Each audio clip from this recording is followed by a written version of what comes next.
YouTube has decided to not share my videos with everyone who subscribes. Please follow me on social media to stay up to date. Hey, what's going on, everyone? My name is Matt Jarbo. This is the Mundane Matt channel. And the other day, I covered the whole situation involving the EduBirdie sponsorship scandal. Probably a good way to describe it. Basically, what happened was the BBC decided to look into this Ukrainian company called EduBirdie, which is basically kind of a research paper company, right? So if you're in college or you're in school and you have a paper that's due and you just don't have the time or you think you're going to fail, you can reach out to them, pay them a specific fee, and the paper will magically appear. It's a cheating website. There's no other way to define it. There's not. And I'm not saying there's not a valid reason in some cases to use it. And sometimes life gets to be a little bit too hard. You just can't keep up. School's a real pain in the ass. Look, I'm not knocking anyone for doing it, but I don't want to sit there and church it up as being something that it isn't, because it's cheating. It's absolutely cheating. But that being said, these guys went through and sponsored a lot of videos on YouTube, and a lot of the YouTubers were called out essentially by the BBC for promoting this product. Now, as I talked about in that one, there have been sponsorships I've been a part of that have been called out for similar things that, again, the problem was with us for not properly vetting that particular company.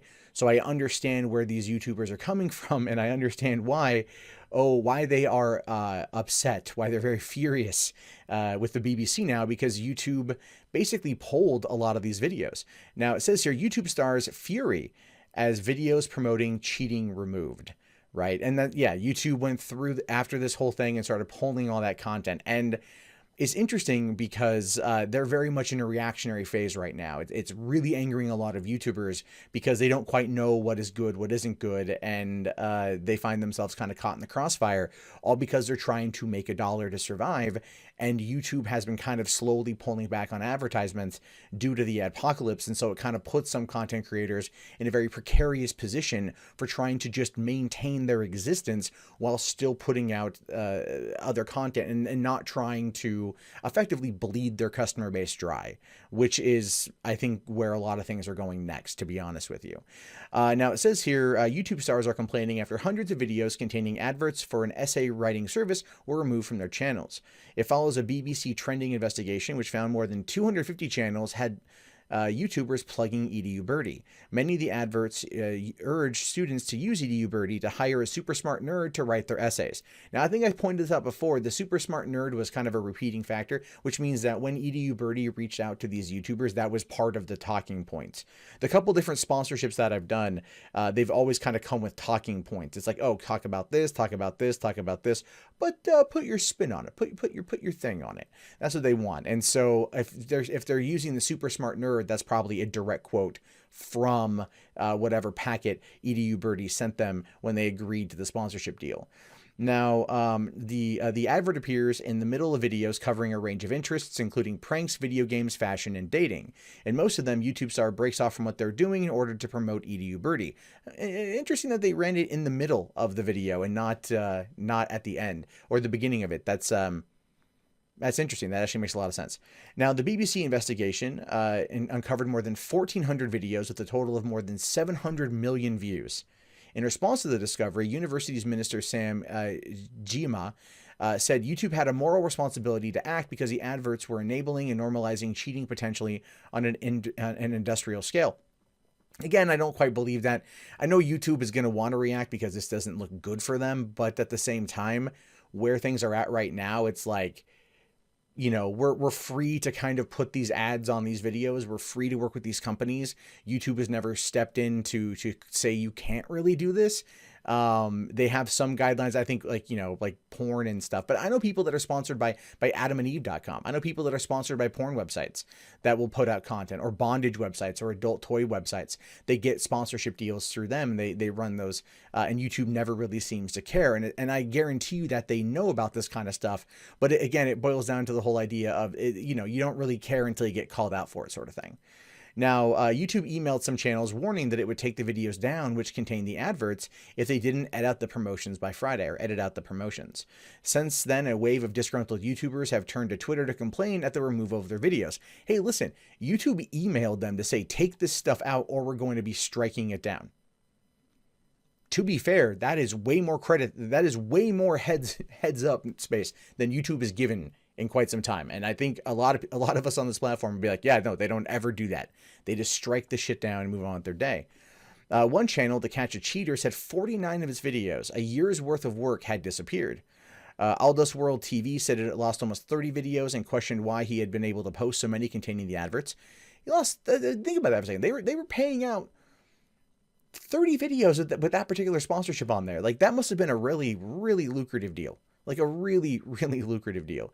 Aldo says here, I don't understand how YouTube creators would let everyone promote EduBirdie, and now suddenly it's inappropriate. You need to communicate more. Wouldn't have promoted them in the first place if it wasn't okay. But now I have 30 plus videos gone. I mean, dude, I mean, like, come on, man. Like, okay, one of the ones I did, like, had to kind of rebrand itself after I made my video on it because there was controversy, right? Like, if the company itself is rebranding and trying to come out against this sort of thing, I can understand there being frustration from the content creator to an extent. In this particular case, it's like you're saying to students, hey, hire a super smart nerd to do your papers, and you did it 30 times. I did one video. You did it 30 times. I'm going to sit there and say ignorance doesn't apply here. You knew what you were doing, but you didn't care because the money was good. I'm just like, and the thing is, I know people who would do this kind of stuff and wouldn't care because the money is good, you know? And again, I don't fault them. We're all human. We're all trying to make a buck. You know, it's up to the audience to hold them accountable. And ultimately that is probably the best thing for us in that regard, is that the audience hold us accountable. Sometimes though, it is hard to navigate. It's a complicated mess, but here we are kind of seeing the start of these kind of sponsorship deals going away, right? YouTube also, by the way, just because I want to put this out there, YouTube purchased FameBit, which is a sponsorship site, last year. I've worked with them before. They require you to go through a whole litany of documents, including like an NDA, including like an FTC guideline document. They monitor everything and so on and so forth. So it's like YouTube, I think, is going to shut down a lot of the stuff that is on the outside, and that's not going through FameBit or any of the other approved websites. So that's something to keep an eye out for too. Twins TV, a US-based prank channel, posted on Twitter that YouTube deleted 138 videos without any explanation. Oh, no, I'm pretty sure, Twins, that there was, in fact, explanation. But again, it goes back to what Aldos did there, too. 30 plus videos promoting this product that essentially is a pro-cheating website.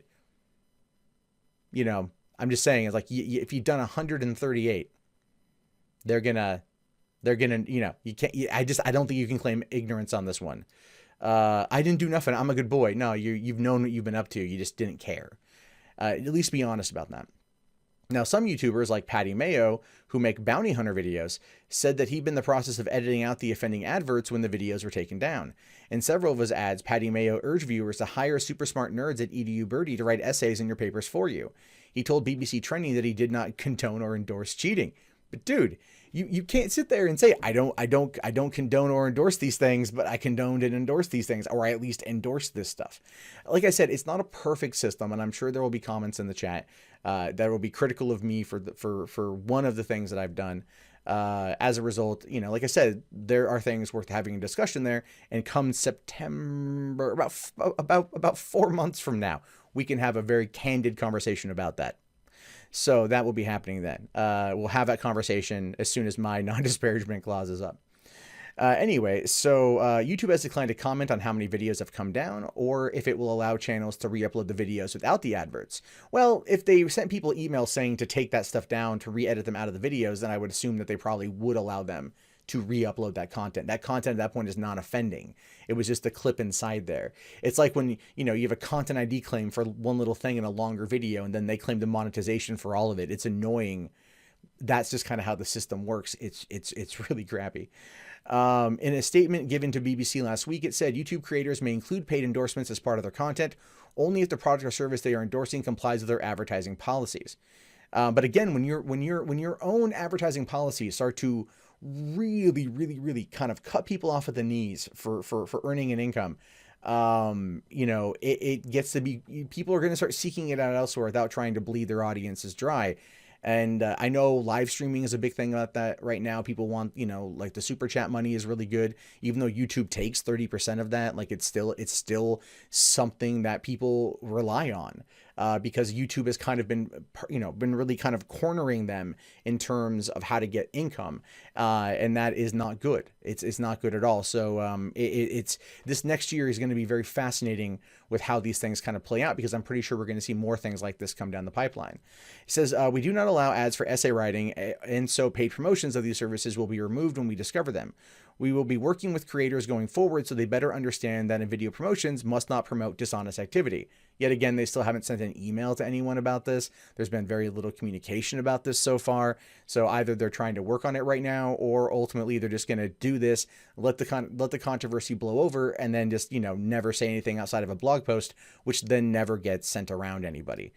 Essay writing services are not illegal, but any university student found to have submitted one would face disciplinary action. Like I said, I've known people that have done it multiple times, been caught multiple times, somehow still graduated, but they had their reasoning for doing it.